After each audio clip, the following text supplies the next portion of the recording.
Hello friends, very good morning. ಇಂದಿನ ಚಿಂತನೆಗಾಗಿ ಅಸಾಧ್ಯ ಮತ್ತು ಸಾಧ್ಯದ ನಡುವಿನ ವ್ಯತ್ಯಾಸ ವ್ಯಕ್ತಿಯ ದೃಢ ನಿಶ್ಚಯದಲ್ಲಿ ಅಡಗಿದೆ. ಮುಂದುವರಿಯಿರಿ. The difference between the impossible and the possible lines in the determination of the person. Keep going.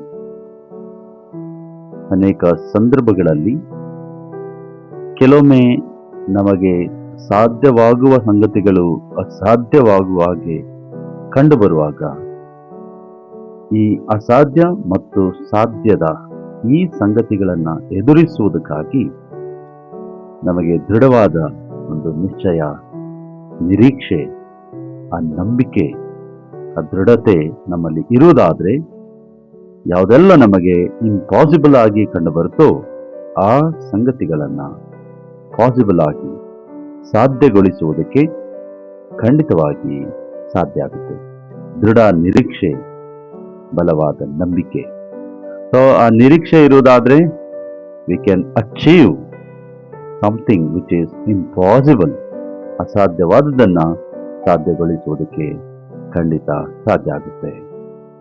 Luke chapter 9 9ನೇ ಅಧ್ಯಾಯ 18ರಿಂದ 27ರವರೆಗೆ ಓದುವಾಗ ಕರ್ತನಾದ ಯೇಸು ಕ್ರಿಸ್ತನ ಎದುರು ಅನೇಕ ಸವಾಲುಗಳಿತ್ತು.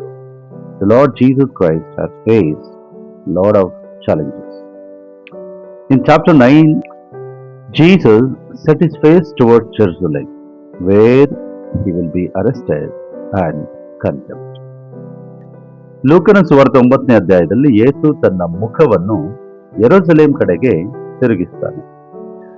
ಅಲ್ಲಿ ಆತನನ್ನ ಬಂಧಿಸಲಾಗುತ್ತೆ ಮತ್ತು ಖಂಡಿಸಲಾಗುತ್ತದೆ. Yet he intends to travel with single minded purpose. No turning back. No turning back. ಯೇಸು ಕ್ರಿಸ್ತನು ಒಂದೇ ಮನಸ್ಸಿನಿಂದ, ಉದ್ದೇಶದಿಂದ ಪ್ರಯಾಣಿಸಲು ಯೋಚಿಸಿ ಆತನು ಮುಂದುವರೆದನು, ಎಂದು ಹಿಂದೆಗೆಯಲಿಲ್ಲ ಅಥವಾ ಹಿಂದಿರುಗಲಿಲ್ಲ. But along the way, even he stops to teach, to heal, to sit with those who love him. ಯೆರೂಸಲೇಮಿಗೆ ಪ್ರಯಾಣ ಮುಂದುವರೆದ ಸಮಯದಲ್ಲಿಯೂ ಸಹ ಆತನು ಮಧ್ಯದಲ್ಲಿ ಜನರಿಗೆ ಕಲಿಸುವುದಕ್ಕಾಗಿ, ಬೋಧಿಸುವುದಕ್ಕಾಗಿ, ಗುಣಪಡಿಸುವುದಕ್ಕಾಗಿ ಮತ್ತು ತನ್ನನ್ನು ಪ್ರೀತಿಸುವವರೊಂದಿಗೆ ಆತನು ಕುಳಿತುಕೊಂಡು ಸಂಭಾಷಣೆ ಮಾಡೋದನ್ನ ನಾವು ಕಾಣ್ತೇವೆ. And today's text find him confronted by Pharisees who warn him to move on quickly because the fox is at the gate. Herod Antipas is after him. ಇಂದಿನ ಪಾಠವು ಯೇಸುವನ್ನ ಪರಿಸಾಯರು ಎದುರಿಸುವುದನ್ನು ಕಂಡುಕೊಳ್ಳುತ್ತೇವೆ. ಅವರು ನರಿ ಬಾಗಿಲಲ್ಲಿರುವುದರಿಂದ ಬೇಗನೆ ಹೋಗುವಂತೆ ಎಚ್ಚರಿಸ್ತಾರೆ. ಹೆರೋದ್ ಅಂಟಿಪನು ಯೇಸುವಿನಿಂದ ಇದ್ದಾನೆ.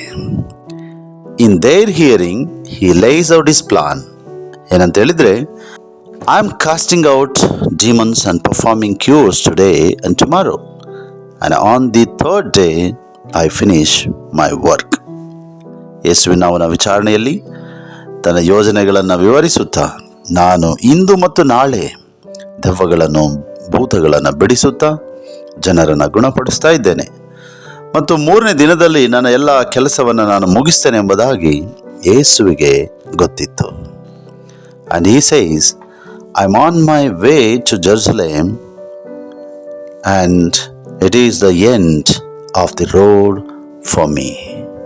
ನಾನು ಯೆರೂಸಲೇಮಿಗೆ ಹೋಗ್ತಾ ಇದ್ದೇನೆ, ಇದು ನನಗೆ ರಸ್ತೆಯ ಅಂತ್ಯ ಎಂಬುದಾಗಿ ಯೇಸು ಮುಂದೆ ಸಾಗಿದನು. He never turned back.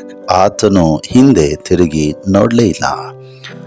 ನಮ್ಮ ಜೀವಿತದಲ್ಲಿ ನಾವು ಸಹ ಏನೇ ಸಮಸ್ಯೆಗಳು ಬಂದಾಗ್ಯೂ we should not turn back. Keep moving. ಮುಂದುವರಿಯೋಣ, ಮುಂದೆ ಸಾಗೋಣ.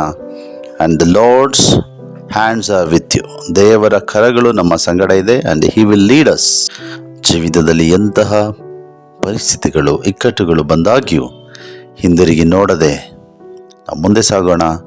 May God bless you. Amen.